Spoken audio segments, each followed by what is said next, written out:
Sore pemirsa, ribuan orang mengungsi akibat gempa magnitudo 5,4 di Papua. Warga mengungsi di tenda-tenda darurat yang disiapkan pemerintah kota Jayapura.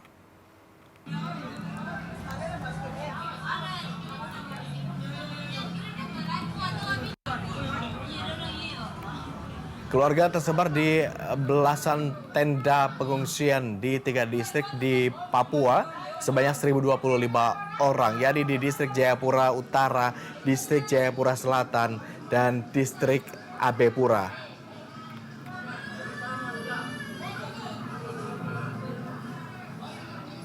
Kepala Bagian Informasi Data dan Kehumasan Posko Induk Gempa Jayapura, Binto Nainggolan, mengatakan kebanyakan warga memilih mengungsi pada malam hari. Sedangkan pada siang hari mereka kembali ke rumah untuk melakukan aktivitas sehari-hari. Binto mengaku data warga mengungsi masih akan bertambah mengingat pihaknya masih melakukan pendataan di lapangan.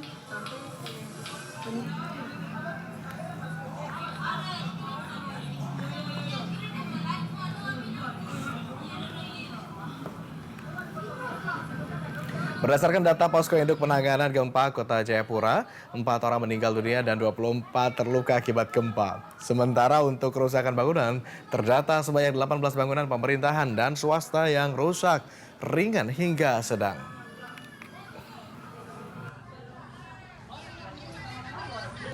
Sampai dengan evaluasi tadi malam, itu yang untuk keseluruhan 1025 kakak. Sampai dengan tadi malam untuk hasil pelaporan dari petugas. Kerugian juga, ini Dinas PU sudah berjalan selama 3 hari untuk mensurvei dengan keterbatasan SDM yang ada dari dinas, dengan juga melibatkan tenaga-tenaga konsultan. Jadi sampai sekarang, sampai tadi malam hasil rapat evaluasi posko, tingkat kerugian ini masih dalam penghitungan oleh Dinas PU. Pak Usaha, untuk mengetahui kondisi terkini di sana, kami sudah terhubung dengan koresponden B Universe, Merto Tangke Payung, langsung dari Jayapura, Papua. Merto, hingga saat ini total berapa kakak yang mengungsi di tenda darurat, Merto? Baik, Agung dan pemirsa, dapat kami laporkan bahwa hingga hari ketiga pasca gempa yang mengguncang kota Jayapura dengan magnitudo 5,4, dilaporkan dari Posko Induk Penanganan Gempa Kota Jayapura sebanyak 1.025 kepala keluarga. Mereka mengungsi di sekitar 27 titik pengungsian. Memang awalnya dilaporkan sekitar 16 titik pengungsian, namun ternyata sudah bertambah menjadi 27 titik pengungsian. Dan rata-rata yang mengungsi ini adalah ibu-ibu dan anak-anak. Sementara untuk orang dewasa laki-laki memilih untuk tetap di rumah untuk menjaga rumah mereka. Agung. Merto, Anda saat ini berada di lokasi pengungsian wilayah mana saja? Saya saat ini sedang berada di Posko Induk Penanganan Gempa Kota Jayapura, dan memang di sini dibangun 2 tenda darurat untuk warga yang ingin mengungsi. Baik, ada 2 tenda darurat di tempat Anda berada saat ini, Merto. Tetapi pengungsi yang berada di wilayah tenda darurat Anda kebanyakan dari wilayah mana saja? Memang kebanyakan pengungsi yang memilih untuk tidak di rumah itu mereka mengungsi pada saat malam hari. Sementara pada siang harinya mereka memilih tetap kembali ke rumah dan melakukan aktivitas. Seperti contohnya di belakang saya ini ada 2 tenda darurat yang dibangun oleh pemerintah Kota Jayapura. Hingga jam pukul 18.20 memang masyarakat belum ada yang datang, hanya beberapa orang. Namun seperti hari-hari sebelumnya sekitar pukul 20 atau pukul 8 malam barulah masyarakat akan datang. Kebanyakan mereka memilih mengungsi karena masih merasa trauma akan gempa-gempa susulan yang masih kerap terjadi, Agung. Baik, untuk siang-siang mereka beraktivitas, tetapi pada saat malam hari mereka datang berkumpul di titik ini untuk beristirahat begitu karena masih khawatir untuk tinggal di dalam rumahnya. Selain di titik ini, apakah ada tenda-tenda pengungsian lain yang dibangun atau hanya terpusat di sini saja? Untuk Kota Jayapura sendiri dibangun di 27 titik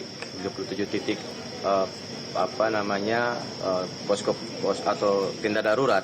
Dan yang paling banyak pengungsi itu adalah di daerah Batu Putih. Memang di daerah Batu Putih sendiri rumah-rumah warga itu berada di perbukitan, sehingga ketika gempa mereka sangat khawatir akan terjadi longsor, sehingga mereka memilih untuk turun semua ke bawah dan memilih untuk sementara tinggal di tenda-tenda darurat, Agung. Baik, Merto, bantuan apa yang sangat dibutuhkan oleh para pengungsi saat ini? Memang dari pantauan kami di beberapa titik lokasi pengungsian, yang paling dibutuhkan saat ini selain memang tenda darurat tambahan, mereka juga sangat membutuhkan pencahayaan, karena beberapa titik yang kami pantau, tenda darurat hanya diterangi oleh satu buah lampu, satu tenda besar hanya diterangi oleh satu buah lampu, dan juga mereka membutuhkan air bersih atau fasilitas MKCK. Selain penerangan dan MKCK, mereka juga membutuhkan sarung atau kasur untuk bisa mereka pakai untuk beristirahat, Agung. Merto, kalau begitu bagaimana dengan distribusi bantuan logistik? Hingga hari ini sudah tersalurkan dengan lancar, tepat sasaran kah?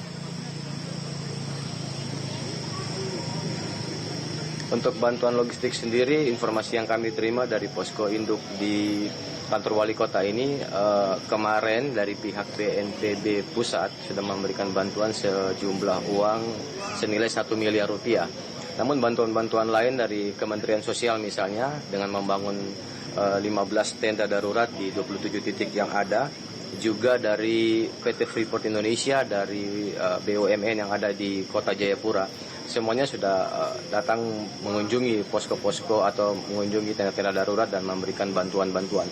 Memang datanya belum terlalu lengkap karena posko induk sendiri ini baru didirikan 2 hari yang lalu atau sehari pasca gempa terjadi. Namun akan kami update kembali data-data yang lebih lengkap terkait bantuan ini, Agung. Baik, terima kasih atas laporannya Merto Tangkepayung, koresponden B-Universe. Tentunya harapan kami sama, yakni penanganan para pengungsi bisa dilakukan dengan baik, begitupun juga dengan distribusi bantuan logistik bisa tersalurkan tepat sasaran dan terkoordinir dengan baik. Terima kasih, selamat kembali bertugas.